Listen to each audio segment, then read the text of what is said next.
සුබ දවසක් ඔයාලා හැමෝටම. ඉතින් මේ වීඩියෝ එකක් ගේන්නේ මම ගොඩාක් කාලෙකින්. මොකද වීඩියෝස් ගොඩාක් මම රෙකෝඩ් කළා. ඒ වුණාට මට එඩිට් කරගන්න තමයි ටයිම් නැති වුණේ. ඉතින් මේ වීඩියෝ එකත් හස්බන්ඩ්ගේ බර්ත්ඩේ එකේ වීඩියෝ එක. ඉතින් මට මේකත් එඩිට් කරගන්න වෙලාවක් නැතුව හිටියේ. කොහොම හරි වෙලාවක් හදාගෙන එඩිට් කරලා වොයිස් කරලා ඔයාලට ඔන්න ගෙනාවා.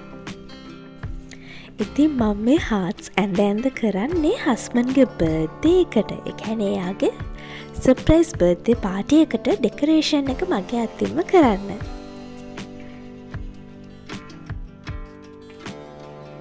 හස්බන්ඩ්ගේ බර්ත්ඩේ එකයි හස්බන්ඩ්ගේ අම්මගේ බර්ත්ඩේ එකයි ජනවාරි තමයි තියෙන්නේ. හස්බන්ඩ්ගේ අම්මා ජනවාරි 16, හස්බන්ඩ් ජනවාරි 19.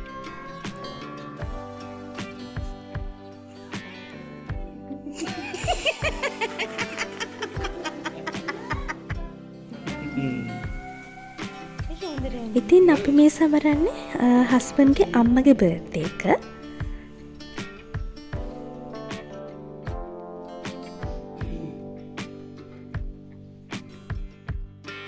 Birthday to you.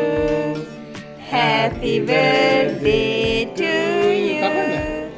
Happy birthday dear Amma.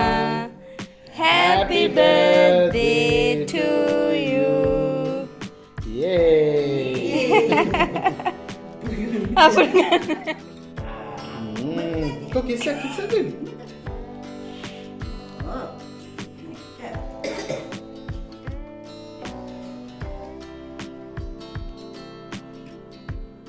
අපි ෆොටෝස් ගන්න අතරේ අපේ සයු බබා කරන වැඩේ ඔයාලට පේනවද?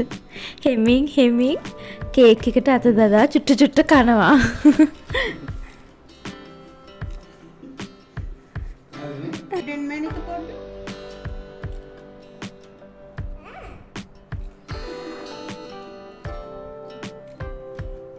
Saya Ami.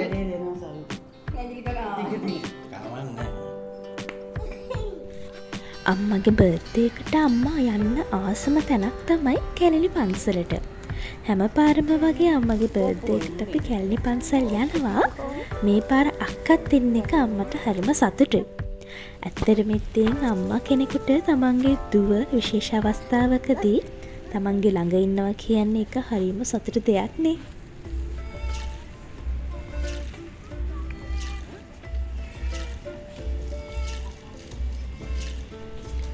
අපිට නිතරම වගේ කැලණි පන්සලට වෙන්නේ නැහැ. මොකද අපි ඉන්න පැත්තත් එක්ක අනුව, ඒ කියන්නේ අපි පදිංචි වෙලා ඉන්න පැත්තත් එක්ක අනුව දුර පොඩ්ඩක් වැඩි. ඉතින් ඉනුෂ්කගේ බර්ත්ඩේ එකත් තව දවස් 3කින් එන නිසා අපි හිතුවා එයාගේ වයස ප්‍රමාණයටත් පහන් පත්තු කරලම යන්න.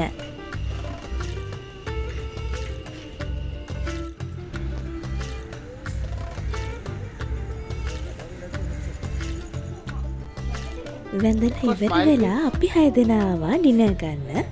ඉතින් කෑම ටික එනකන් අපි ෆොටෝස් ගත්තා.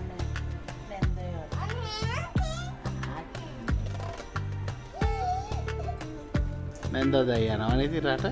Itu pasti tinggi berapa? Kau itu rata? Kau itu anak rata?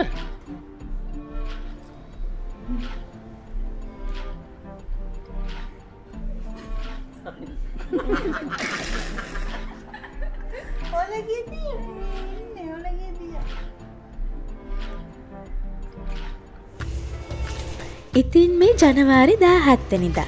ඉතින් මේ දැන් මං ඇවිල්ලා ඉන්නේ ඉනුෂ්කගේ බර්ත්ඩේ එකට අවශ්‍ය වෙන දේවල් ටික ගන්න. ඒ වැඩ ටිකත් ඉවර වෙලා මං දැන් මේ බලන් ඉන්නේ අපේ තාත්තා එනකන්. මොකද මං තාත්තට එන්න කිව්වා. මොකද ඉනුෂ්ක දන්නේ නැහැ ලොකුවට පාටියක් ගන්නවා කියලා. ඉතින් පාටිකට අවශ්‍ය බඩු ගොඩක් ගත්තනේ. ඉතින් ඒ බඩු ටික දැක්කොත් ඉනුෂ්ක සැක හිතෙන නිසා මං තාත්තට කිව්වා මාව ගන්න තාත්තට එන්න කියලා. ඒ ගමම බබාවත් නර්සරි එකෙන් අරගෙන ගෙදර යන්න. ඉතින් අපි දැන් මේ ගෙදර ඇවිල්ලා බබාවත් මන් නිදි කරවලා ටක් ගාලා ආවා ගෙනාව බඩු ටික අස් කරන්න. ඉතින් කොච්චර කිව්වත් බබාලට අපි හැමතිස්සෙම දේවල් අරන් දෙන්නේ නැහැ කියලා. ඒ වෙනාට ගියාම ඉතින් ගන්න හිතෙනවා ඉතින්. ඉතින් ඒක නිසා මම එයාට ගත්තා අර වගේ පසල් සෙට් එකකුයි ස්ටිකර්ස් වලුයි. එයා ස්ටිකර්ස් වලට හරීම ආසයි. බබත් ඉතින් පැය භාගයක් වගේ නිදාගෙන ඊට පස්සේ ඔන්න ඇවිල්ලා සෙල්ලම් කර කර ඉන්නවා. මමත් ඉනුෂ්කලත් එක්කම උදේ ගියා බබාව නර්සරි එකට බස්සන්න. ඒ ගමම මට අවශ්‍ය දේවල් ටිකක් ගන්න පුළුවන් නිසා. 7:08 ඉඳන් 11 වෙනකම් මම ආපිකෝ එකේ රවුම් ගගා හිටියේ. පැය 3ක් ඉතින් ආපිකෝ එකේ shopping කරලා ගන්න ගොඩාක් දේවල් මට තිබුණේ නැති නිසා. ඒ රවුම් ගගා ඉන්න අතරතුරේ මම දැක්කා මෙන්න මේ ලන්ච් බොක්ස් එක. මට හිතුණා මේක ගන්න මොකද අපි කොහේ හරි ට්‍රැවල් කරන්න යනකොට මේ බොක්ස් එක වටිනවා. බබාගේ කෑම සෙපරේට්ලි දාගෙන යන්න එහෙම. එතකොට කලම් වෙලා නරක් වෙන්නේ නැහැ. ඉතින් මේකටම ඇවිල්ලා තිබ්බා මේ වගේ පොඩි බොක්සස් දෙකකුයි ගෑරුප්පුවකුත් එක්ක. ඉතින් පහලට අපි හිතමුකෝ බත් වගේ දෙයක්. බත් එක පහලට දාලා පහල තියෙන ග්‍රීන් කලර් බොක්ස් එකට දාලා ඔය මම පෙන්නන බොක්සස් දෙකට ව්‍යංජන දෙක දාගන්න.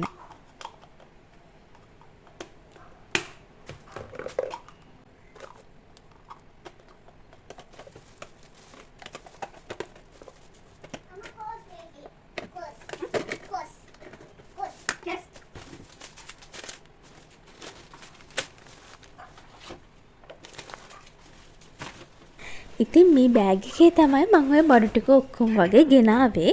ඒ බෑග් එක හරියම යූස්ෆුල් මට ඔය හස්බන්ඩ් නැතුව බඩු ටික එහෙම ඔක්කොම දාගෙන එන්න. මොකද ඒතර බෑග් ගොඩක් නැහැනේ. ඕකටම එකපාර බඩු ටික දාගෙන එන්න පුළුවන්. ඉතින් මම මේක ඕඩර් කළේ ඩරාස් එකෙන්. මට ගාන නම් මතක නැහැ දැන්. ඊට ඒක හරියම යූස්ෆුල්. ඒක මේ වගේ නවලා මේ ඒක අර මේ වගේ රෝල් කරලා මේ බෑග් එකේ අපේ බෑග් එකේ දාගෙන යන්න පුළුවන්. ලොකු ඉඩක් ඕකට යන්නේ නැහැ. ඉතින් මේ 18 වෙනිදා බර්ත්ඩේ එකට කලින් දවසේ මම ලෑස්ති වෙන්නේ මේ කේක් එකක් හදන්න. මගේ සහයට ඉතින් තව යාළුවෙකුත් ඉන්නවා. ඉතින් මොකද දැන් සෙනසුරාදා දවසක් නේද? ඉතින් එයාත් ගෙදර. වෙන කවුරුත් නෙවෙයි අපේ සයු බබා තමයි මගේ සහයට ඉන්නේ. ඉතින් එයාත් හරි ආසාවෙන් හිටියේ මේ කේක් හදමු කිව්වහම හරිම ආස වුණා. ඉතින් එයාත් ඔය වගේ වැඩවලට හරි ආසයි. එයාත් ළඟටම වෙලා හිටියා. ටික වෙලාවයි ඉතින් ඉන්නේ. ඊට පස්සේ ගිහිල්ලා සෙල්ලම් කරනවා. ඒ බඩු ටික ඇදලා ඔක්කොම. ඔයාලා දන්නව ඇතිනේ චූටි බබෙක් ඉන්න ගෙදරක විනාඩි 5ක්වත් අඩුම විනාඩි 5යි තියාගන්න පුළුවන් ගයක් ආස්පස් කරලා. ඉතින් එහාට විනාඩි 5ක්වත් තියාගන්න බෑ. ඉතින් දැන් සෙනසුරාදා ඉරිදා දවස් දෙකේම බබා ගෙදර නිසා ගෙවල් අස්පස් කරලා අනිත් වැඩ ටිකත් කරගන්න ඉතින් හරිම අමාරුයි. මොකද හස්බන්ඩ් ගෙදර නැති වෙලාවේ තමයි ඔක්කොම ටිකත් කරගන්න ඕනේ. මොකද නැත්තම් එයා බලනවනේ මේ හදිස්සියේ මේ මොකද මේ කලබලේ කියලා. ඒ නිසා ඉතින් හරිම අමාරුවෙන් තමයි මේ දවස් දෙක මම ගෙවා ගත්තේ. අනිත් එක තමයි මම බබාටත් කිව්වේ නැහැ කිසිම දෙයක්. මොකද එයා සමහරක් වෙලාවට කියනවා සර්ප්‍රයිස් ගන්නවා. ඒක නිසා මම බබාටත් කිව්වේ නැහැ මෙහෙම තාත්තව සර්ප්‍රයිස් කරමු කියලා. හැබැයි කේක් එක හදන වැඩේ නම් ඉනුෂ්ක දන්නවා. මොකද මේ කොහොමද 12ට ආව සර්ප්‍රයිස් කරනවානේ. එතකොට එයා කොහොමත් මේ කේක් එක දකින්නවනේ. ඉතින් ඒක නිසා ඉතින් මම මේක හංගලා කොහොමත් කරන්න හරි අමාරුයි. මොකද කේක් එකක් හංගන්න අමාරුයි. ඊට පස්සේ කූඹිත් වහනවනේ. මේ පාරයාගේ බර්ත්ඩේ එකට මට හිතුණා යාව ගොඩක් සර්ප්‍රයිස් කරන්න. මොකද මට එහෙම සර්ප්‍රයිස් කරන්න ලොකුවට අවස්ථාවක් හම්බෙලා නැහැ. මේ පාර ඉතින් අපේ ගෙදරම අපි බර්ත්ඩේ එක සෙලිබ්‍රේට් කරන්න පුළුවන් නිසා ඉනුෂ්කගේ යාළුවන්ටත් ඉන්වයිට් කරලා ඉතින් මට හිතුණා යාව සර්ප්‍රයිස් කරන්න. මොකද එයාත් කී හිටියේ යාගේ යාළුවන්ට ගෙදරට ගෙනලා කෑමක් දෙන්න ඕනේ කියා හිටියා. ඉතින් මට හිතුණා මේක හොඳ අවස්ථාවක් යාගේ බර්ත්ඩේ එකට කට්ටියම ගෙන්නලා යාව සර්ප්‍රයිස් කරන්න කියලා. ඔයාලා දැක්කද අපේ බබා අන්තිමට කරපු වැඩේ? ඒකටත් ඇඟිල්ල දාලා කෑවා. ඉතින් මට මේක එඩිට් කරනකොට තමයි මේක මං හරියටම දැක්කේ. චූටි බබාලා එක්ක මේ වගේ වැඩ කරද්දි ඉතින් හරිම සුන්දරයි. ඒ වගේම තමයි ඉතින් වැඩ වැඩි කරත් ඒකත් හරිම සුන්දරයි. ඔන්න ඉතින් කේක් එකත් හදලා බේක් වෙන්නත් දැම්මා. මේ තියන්නේ මගේ කේක් එකේ ලාස්ට් ලුක් එක. ඉතින් මම ලොකුවට කේක් හදන්න දන්න කෙනෙක් නෙවෙයි. මේ මං හදලා තින්නේ චොක්ලට් මොයිස්ට් කේක් එකක්. ඉතින් හස්බන්ඩ්නි මම දෙන්නම හරි ආසයි මේ කේක් එකේ රහට. ඉතින් මම මේ වගේ ගෙදර නෝමල් කේක් එකක් හැදුවේ ආව රෑ 12ට සර්ප්‍රයිස් කරන්න. මොකද පාටි එක දවසට ලස්සන කේක් එකක් තියෙනවනේ.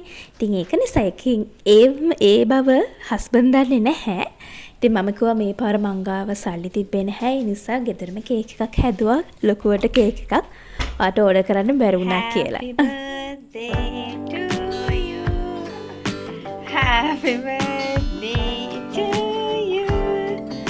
Happy birthday dear Inushka. Happy birthday to you.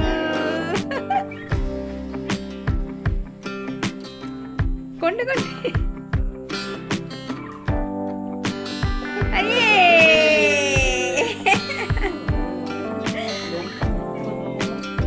ඉතින් ෆ්ලවර්ස් දුන්නේ නැහැ නේ බබා තාත්තා.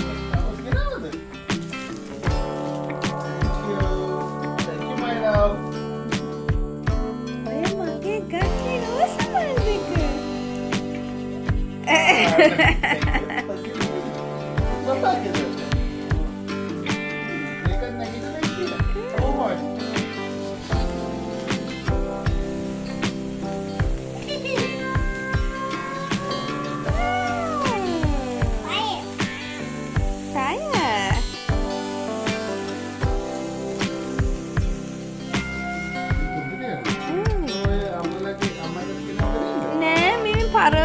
මං හිතේ පුස්කාලා හරි මොනා හරි දන්නයි කියලා මේ නිකන් පත්තු කරේ.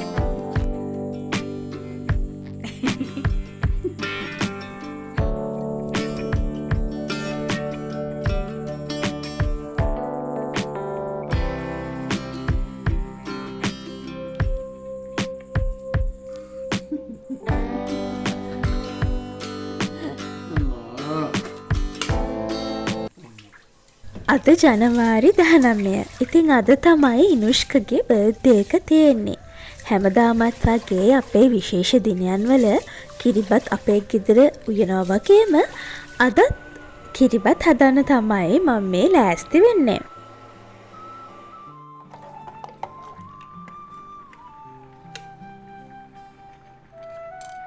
උදේ තේ එකත් හදලා මම දැන් යන්න හදන්නේ කෙසෙල් කොලයක් කපාගෙන එන්න.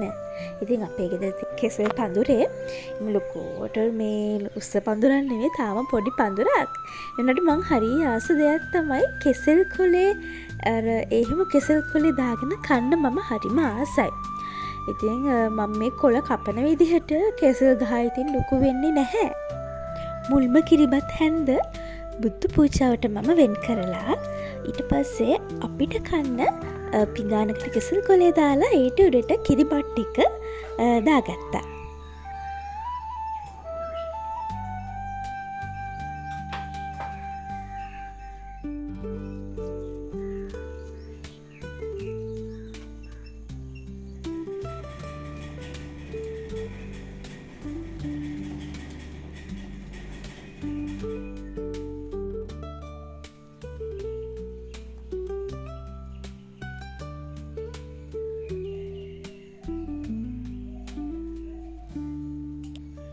මං ගොඩක් ආසම ආටිෆිෂල් ෆ්ලවර්ස් වලට වඩා ෆ්‍රෙෂ් ෆ්ලවර්ස් වලට. ඉතින් ආටිෆිෂල් ෆ්ලවර්ස් අපේ ගෙදර ගොඩාක් වෙලාවට හරිම අඩුයි. මම මේ අටපිටිය මල් තමයි ගොඩක් වෙලාවට ඔය වාසස් වලට දාගන්නේ.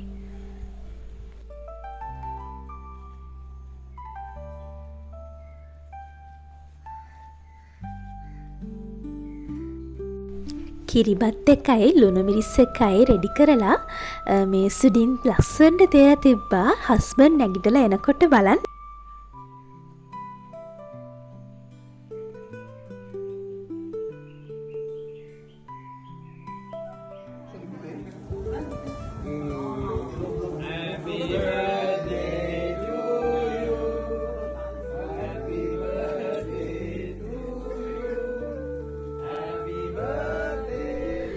මේ තියන්නේ පාටියක වෙලාවේ හස්බන්ඩ් සර්ප්‍රයිස් වෙනවා යාළුවෝ ටිකව දැකලා සර්ප්‍රයිස් වෙනවා මට වීඩියෝ කරගන්න හම්බුනේ නැහැ මොකද මමත් හරි කලබලයි. ඉතින් හස්බන්ඩ්ත් හරියට සතුටු වුණා. ඉතින් මට ඕන වුණේ යව සතුටු කරන්න එයාගේ දවසේ. මම මේක වෙලාවක් කරගන්නවා ඉනුෂ්කගේ බර්ත්ඩේ එකට ආපු යාළුවෝ හැමෝටම තෑන්ක්ස් කරන්න. මොකද එයාලා ආවේ නැත්තම් මට මේ වගේ සර්ප්‍රයිස් එකක් ඉනුෂ්කට දෙන්න බැරි වෙන නිසා. ඉතින් ඇත්තටම ගොඩාක් thank you ඒ දවස් ලස්සන කරන්න අපිත් එක්ක එකතු වුණාට. ඒ වගේම තමයි මගේ අම්මටයි තාත්තටත් ගොඩාක් thank you. මොකද පාටිකට කෑම කේටරින් කළේ. ඉතින් ඒ කෑම ටික ගෙන්න ගියේ තාත්තා ඒ දවස්වල වහින නිසා බර්ත්ඩේ එක දවසේ උදේත් තාත්තා ගිහිල්ලා ටෙන්ට් පුට්ටු ඒ හැමදේම ගෙනත් මේ ගෙදර පිටිපස්සෙන් හැංගුවා කට්ටියත් එක්ක. ඉතින් ඒ වැඩත් තාත්තා යම ගොඩක් මහන්සි වුණා. එයාලට thank you. ඒ වගේම තමයි ඉනුෂ්කගේ අම්මයි තාත්තයි අක්කයි අයියයි හතර දෙනාත් ගොඩාක් මහන්සි වුණා. ඉතින් ඩෙවල් වර්ග එහෙම අක්කා තනියෙන් හැදුවේ. ඉතින් මට ඒ නිදහසත් අක්කා දීලා තිබ්බා. මොකද නැත්තම් මං උයන්න ගියා නම් මට ගෙදර අස්පස් කරලා ඒ වැඩ ටිකත් මට හරියට කරගන්න බැරි වෙන නිසා. ඉතින් ඇත්තටම ඔයාලා හැමෝම නැත්නම් මට මේ වැඩේ කරගන්න හම්බ වෙන්නේ නෑ ලස්සනට. ඔයාලා හැමෝටම ගොඩාක් thank you.